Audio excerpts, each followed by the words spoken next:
What's up, everybody? Welcome to SnailMail. I almost said voicemail. That would have been... We would have had to start over. Would have been on par. Yeah, true. It would work. I guess so, yeah. Woodwork? Woodwork right there.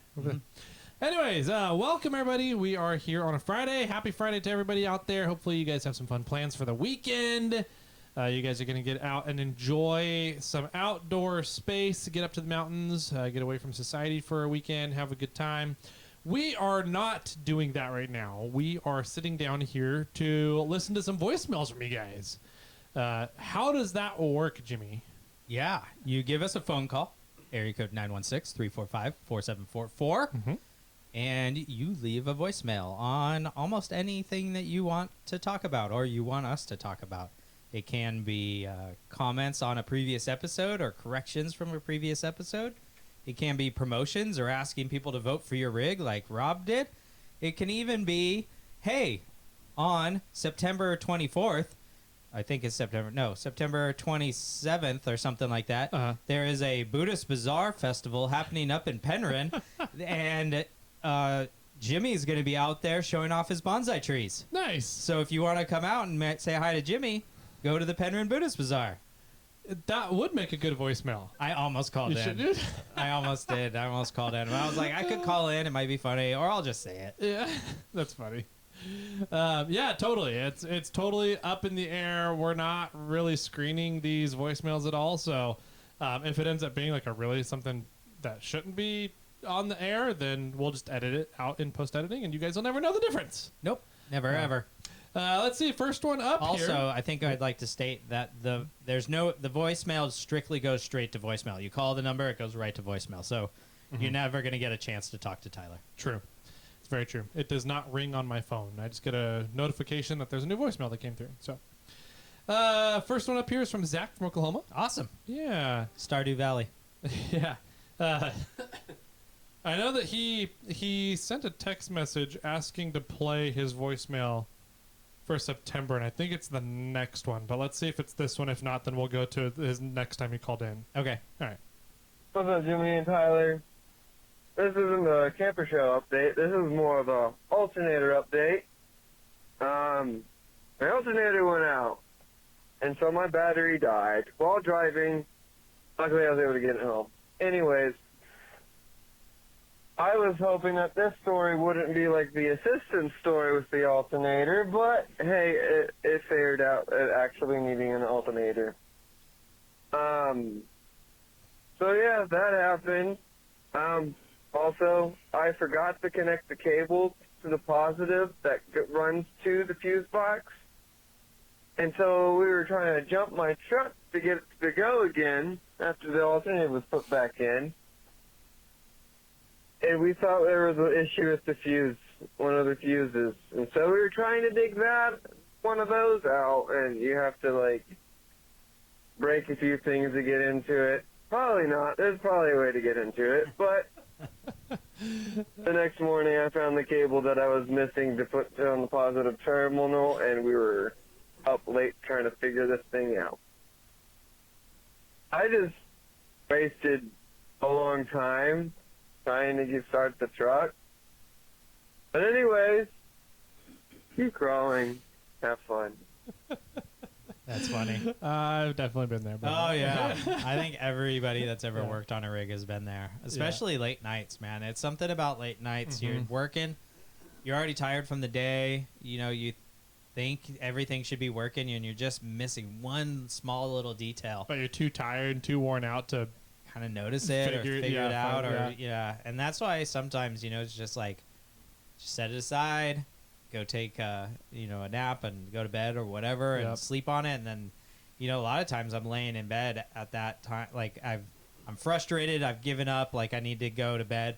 I'm laying in bed. I go, you know what? I probably didn't do X. Yep. And then the next morning you wake up, you go out to the shop or whatever, and you're like, there it is. There it is. Exactly what I thought it was. Yep. It just, you need to take that break, and set your mind, let your mind rest for a moment. But yeah, definitely been there. Yeah, definitely. I agree completely. That's what was going through my head too is, man, you just need to, there's a point at which you just say, you know what, if this is taking way too long to figure this out, and it's 1 a.m. midnight, it's probably just a good idea just to call it. Yeah. And rest a little bit, and it'll probably, knowing most guys, it probably will. You'll wake up in a cold sweat at 3 a.m. going, "Oh my god, that's what it was." Yeah, 100%. Yeah, too funny. So, all right, well, shall we skip ahead to his next one? Yeah. Did he call back? Does he have any more voicemails besides that one? No. Okay, So let's this jump. next one should be the one that So he he was texted referencing. us to ask us to jump ahead for this next one. Okay. Yep. Here we go. What's up, Jimmy and Tyler? Zach from Oklahoma. I'm calling about something I'm going to be doing for the month of September. I'm going to be doing a riding challenge on my mountain bike. It's with the Great Cycling Challenge. It is to raise money for fighting against child cancer. The riding goal for the miles is 150 miles, and then my money goal is $500. It'd be great if y'all could help me out with this, spread the word a bit. I'll text the link to the SnailTrail number so that y'all have it, and if y'all want, y'all can put it on the show notes.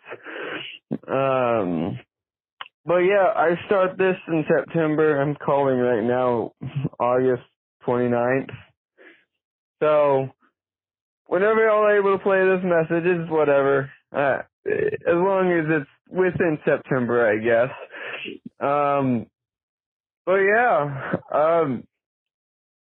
I did this last year. I rode 100 miles, so it wasn't too bad, so I increased it to 150. But hopefully this year I get to make my money goal. So, but y'all keep crawling. Catch y'all later. Yeah, that's cool. Awesome. I thought that earlier in the voicemail he said 50 miles, not 150. 150. And so when he said, "Yeah, last year I did 100," I was like, "Wow, you're going down, huh?"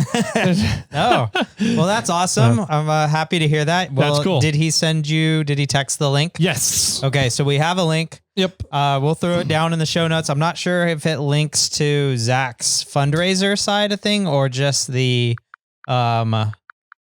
Tyler's typing it in now, if you can hear that. Yep. If it links directly to the fundraiser or to the event. It looks like it is. Here, let me just open up the link instead of. Hello. There it goes. Zach Chamberlain, 2-year legacy. So yeah, it's a link to the event of his profile. Yes, Okay. exactly. His profile. You can Cool. donate now through his profile. It says how much he's raised of his $500 goal. So he's raised 135 so far. Wow, good job. And he's ridden 13.1 miles of his 150. All right. So 13 miles, and we're recording on day 10. day 10, That's so we're more. a third of the way Hey. through. He should be 50 miles through by now. Oh, Zach. Zach, you got to pull a few bike ride days. Yeah. Oh, that's kind of cool. It has he has a little spot for his story too. Oh. Kind of explains why he's doing it. Yeah. So I'll put that link down in the show notes. If people want to support Zach, that'd be cool. Everybody who's a part of this podcast. So Zach is a part of the podcast. He calls in quite a bit. And Definitely we've a gotten to know him regular. quite a bit. Yeah. Yeah. So, yeah, cool stuff. Absolutely. Thanks for calling in, Zach. Well, we will throw that in there. And if anybody's interested, go click on the show notes and find that link. Yeah. So this would be a good time if we had the TV Yeah. to show his profile here All on right. that. We'll get on that, Tyler. Okie doke. Dick. All right. Next one. Next caller. Uncle Pool. Uncle Pool, caller number 3. Voicemails down. Hey, Jimmy, Tyler, Kevin here. Hey, Jimmy, Tyler, Kevin here.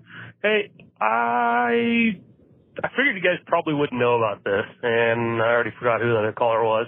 But as far as going for taps and dies, you might not know, but they actually make a special tool. It's called a Tap Extractor. If you break a tap off inside a piece of metal, you use these tap extractors to remove it rather than drilling it out and messing everything up. And then you can continue tapping out whatever you did. So yeah, Google it, Tap Extractors. I guess the more you know. If you didn't know, it's good to know. I'll go. There you go. That was actually Zach that had snapped off an extractor. So Yeah. There you go, Zach. Perfect. Actually, I need that because Yeah. I seem to break so many taps. Yeah. I don't know if I'm doing it wrong or something, but I have a problem breaking taps. Interesting. Yeah. I don't think I've broken a tap yet. Oh, I've broken. I've definitely snapped off bolt or screw extractors. Yeah. Okay. Like, is there an extractor? Maybe. Like Jimmy's starter? Yeah. I've got one of those. Yeah. It's right under the passenger seat. No, so I'm going to look that up. I need that. Thank you, Mr. Pool. Nice. I appreciate that. That's a tool I'm going to need to get, or maybe Gear Wrench has it. We'll see. Yeah. Check that into that. Next one is Brian from South Florida. Oh, cool. Florida. Flow Rider. It's their wet season right now. So, all right. See, what is Brian chatting about today? Hey, Tyler and Jimmy. This is Brian from South Florida. I've been listening to the show for a long time and whatnot, but anywho, I was listening to the SnailMail episode with Zach talking about taps and whatnot. I'm a machinist, so I might know a little thing or two about tapping, but anyway. So first thing, buy high quality taps. Cleveland threading or Greenfield threading, they make really, really good taps. Pricey, but good. Anyway, make sure that you're using the correct size drill for the tap. That's a big one. When you're hand tapping, another thing that helps really well is to use a tapping specific fluid, whether it be like Vericut, Molly D, or even Tap Magic, stuff like that. WD-40 doesn't really work that well. And another thing that can help is if while you're screwing the tap in, while you're threading in, back off a little bit every once in a while, back it out a turn or so, and then keep going. That'll break the chip. And if you do happen to break a tap, there's a lot of tap extractors out there from various companies. As long as you're not using a spiral tap, they usually work pretty good. So anyway, guys, keep growing. There you go. Hey, didn't know they made that part. Really? You should add that to your inventory of stuff you need, Jimmy. Yeah, I need to add that to my list. I actually wrote it down right here. Look at you go. No, that's great feedback there. Mhm. I don't know why. I've known that you're supposed to like turn it a little bit and then turn it backwards and then go a little farther than you did previously. Yeah. Then release the pressure a little bit, turn it backwards. But yeah, sometimes I feel like I turn it, I'm cutting the chips away, I'm tightening, I'm cutting the threads. And then when I go backwards, it gets harder in the opposite direction. I don't know if it's now reversed enough to hit the part that's getting cut off on the opposite side or the opposite corner. And now I'm going to cut it backward, removing the chips off backwards. It's kind of, I don't know. Like I said, in Kevin's episode here. Yeah. Me and tapping aren't friends. I'm not very good at it. Nice. So for reference, Kevin, oh no, those were two different times. Never mind. I thought that Kevin called in 10 minutes before Brian did. Oh, that would have been crazy. It was a different day. Yeah, no, I want to know more about, I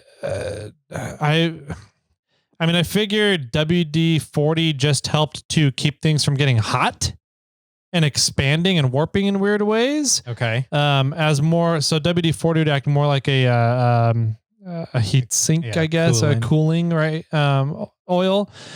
So what would the benefit? What does cutting oil specifically do that WD-40 does not? It helps cut. How though? Like, is it keeping things cooler? What is it doing to make it better at cutting than just a WD-40 lubricant? Yeah, I don't. Maybe it's thinner and it can get between the the tap and the metal that you're cutting into.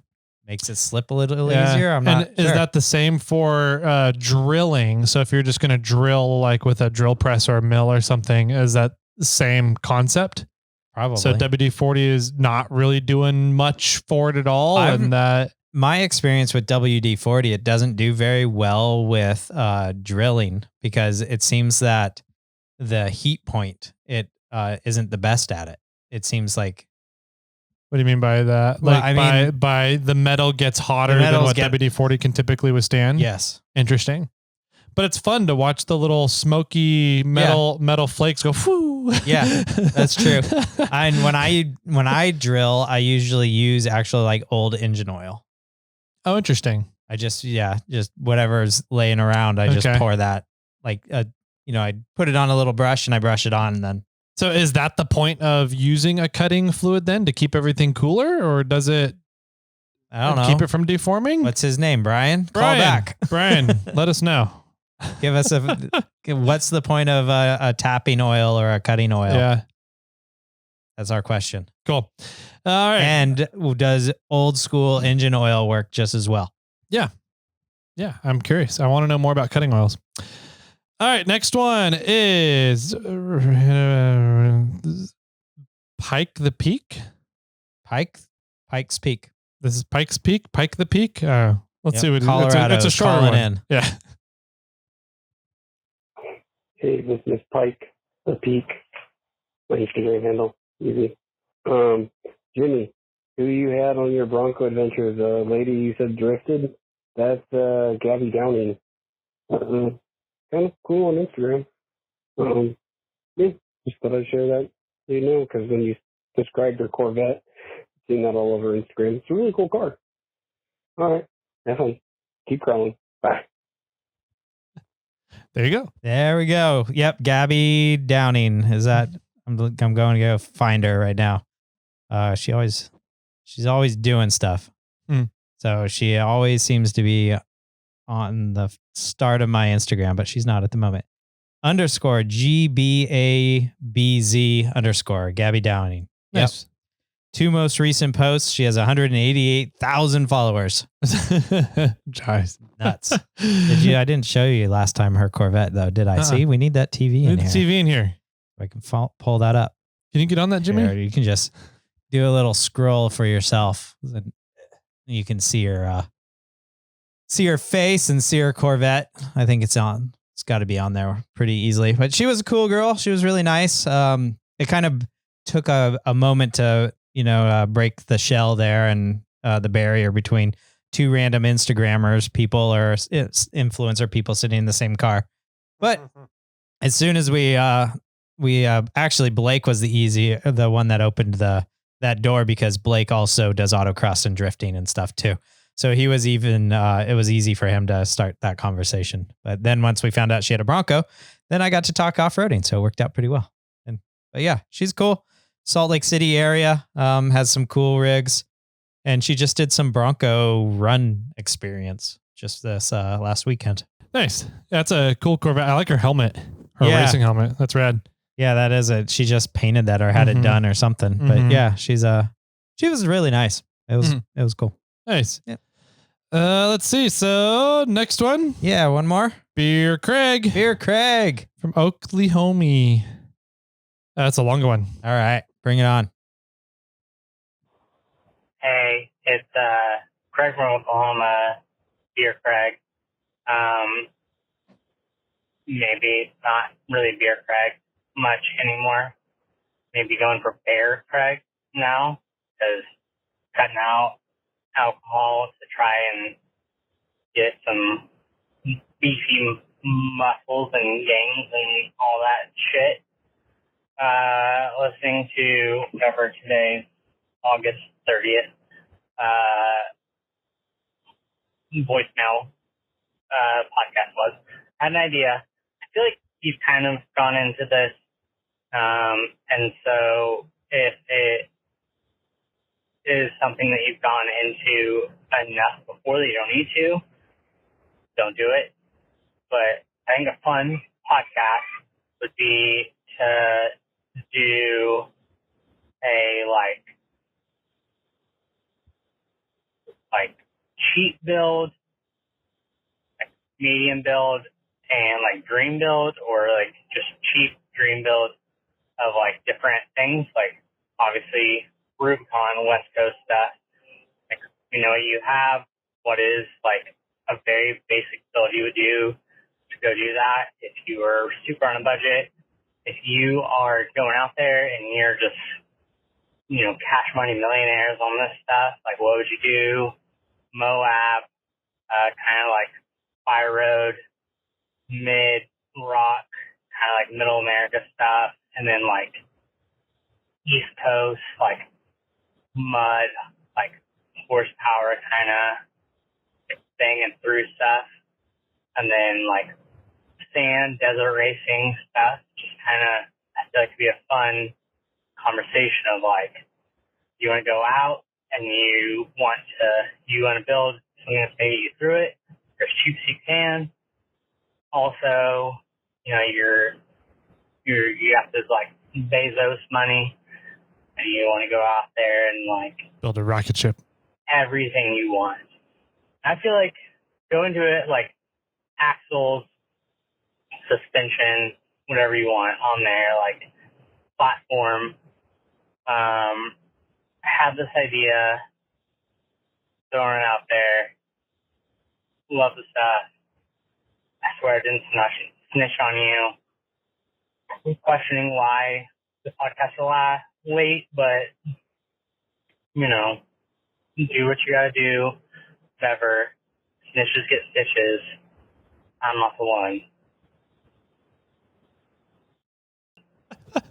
I wonder if it was that day that I got the episode out late. It was like 1 p.m. or something like that. Oh, maybe. And then some other people, I think it was Rover Dawn, that noticed it wasn't out and told you, or maybe, and then you told me, and maybe that's, and I don't know. Well, or the one, maybe Bear Craig's in the loop with Rover Dawn and Lance and talking about the podcast wasn't out that 1 week that you were there. I'm not sure. Craig told them. Oh, maybe they wrote in. So that could be. Craig, I think you did snitch on me. You know what they say about that, man. That's funny. Just kidding. Well, I want to go back and talk about Craig's idea, which I thought, is definitely a good idea. Something I don't think we've done. No, I don't think so either. I think we did kind of a series at one point of, what would be the best platform for rock crawling. What would be the best platform for... Yes. And so I looked that up while he was talking. Okay. And I looked up Overland because I know we did an Overland build topic. And so episode 37. Oh my God. Build plan 101 overlanding with Chuck Norris.